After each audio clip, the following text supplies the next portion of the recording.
bonke abantu abaneyinkinga nabantu abaxakekile empilweni.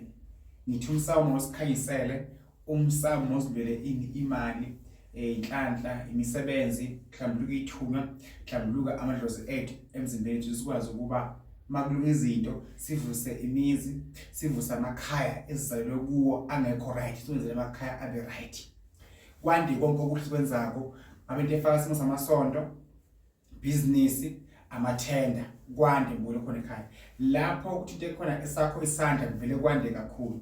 You know ukuthi ngibule khona ekhaya ungayiphatha imithi estrong, ngithi kwemi uhlanganise wena ngokwakho, nikeze umuntu umuthi ungasebenzi, or ngithi kwehlanganisa umuthi kanje ungasebenzi. Kepha mawufika kumina lo muthi lo hlanganiswe wena ufike usebenze. Yini inkinga? Isandla ngibule khona ekhaya.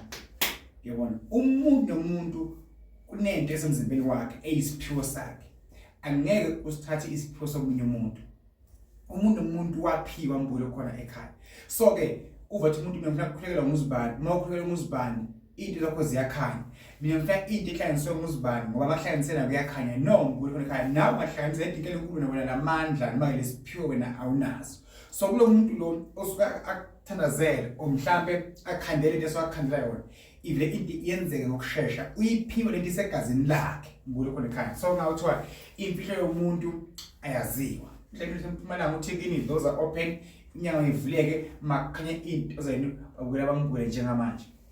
La ekhaya siyakufaka empophomeni, siyakufaka emanzini ezibeni, sikugezise or ufake kuphi esifuthweni. Into eningi esenza lapha ekhaya ke siyicela kuphi la emsamo ukuba nangu umuntu ufikile manje uze ngenkinga ukuthi ucela umsebenzi. Lo muntu lo uze ukuthi ekhaya ufuna ukwenda, udinga umshado, ufuna ukuthenga imoto, udinga isikhundla emsebenzini. Siyacelela mbukeli khona ekhaya kubantu abasiphethe abasembathile ngoba sikwenzako asikwenzi ngokuqabanga kwethu. Even nenkomo sokuyiphethe ibekwa khona lapha emsamo, naye inkomo acela ngayo eshodako imali engako. Uthi makukhanya la uzayibisa yonke le mali le. Uma sayibuyisike ayike indaba yakho mbukeli khona ekhaya. Kepha ngithi kuwe doors are open, inyango ayivuleke. Awubheke isandla esikuthintile ukuthi le ngalo le engithintile ngabe ngiyo nani kumele ingithinte ukuze ngiphumele ngempilweni. Maloko ungaphumeleli futhi isandla sekuthintako akusona mbukeli okhona ekhaya. Ngithi kuwe doors are open, inyango ivuleka,